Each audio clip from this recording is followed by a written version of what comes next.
ఇదో రాష్ట్ర ప్రభుత్వమా? ఇక్కడ ప్రభుత్వం ఉందా? నిద్రపోతున్నారా? ఇంతసేపు రియల్ ఎస్టేట్ దందా తప్ప ఇంకోటి లేదా?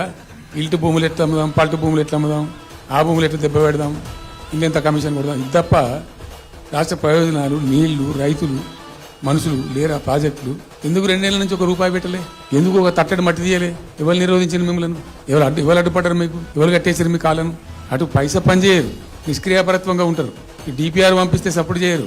ఇలా చివరికి 45 చేయించడం రాస్తారు. అంటే ఏం కాబోతుంది? ఎవరో ఒత్తిడి ఉంది దీని వెనుక? ఏం కుట్ర దాగి ఉంది? ఇది 2 నెలల నుంచి నేను మౌనం పాటించి చూసుకుంటూ వస్తుంది. తప్పని పరిస్థితి నేను బయలుదేరినప్పుడు తప్పదు. అటు కేంద్రాన్ని ఎక్స్పోజ్ చేస్తాం, ఇటు రాష్ట్రాన్ని ఎండగడతాం. ప్రజల మధ్యలో ఖచ్చితంగా ఇలా మొత్తం విస్తారంగా మాట్లాడినాం, చర్చించినాం. చాలా పెద్ద ప్రజా ఉద్యమానికి శ్రీకారం చుడతాం. కంపల్సరీ పాలమూరు, రంగారెడ్డి, నల్లగొండ జిల్లాలలో గ్రామాన దానికి పోస్టర్ డిజైన్ అవుతుంది, కరపత్రం డిజైన్ అవుతుంది. ప్రజా ఉద్యమాలు చేస్తాం, పెద్ద బహిరంగ సభలు పెడతాం. నేను స్వయంగా అటెండ్ అవుతున్న బహిరంగ సభలకు. ప్రజాక్షేత్రంలో ప్రభుత్వం యొక్క నిష్క్రియాపరత్వాన్ని ఎండగడతాం. ఇప్పుడు వాయిస్ అయితే తెలంగాణకు, మరి తెలంగాణకు ఉన్న ప్రభుత్వం మాట్లాడకపోతే ఇంకెవరు మాట్లాడాలి? మాకు 2 బాధ్యతల్ని. ఒకటి తెలంగాణ తెచ్చిన పార్టీగా, రెండవది ప్రధాన ప్రతిపక్షంగా కూడా కంపల్సరీ మా డ్యూటీ మేము చేయాలి. అందుకోసం గాను వీళ్ళు ఏదో తమాషకు మేము అదోటి అడ్డం పొడుగు మాట్లాడి, కిరికిరి మాటలు మాట్లాడి, కారు కూతలు పూసి ఏదో చేస్తామనుకుంటే నడవదిగా.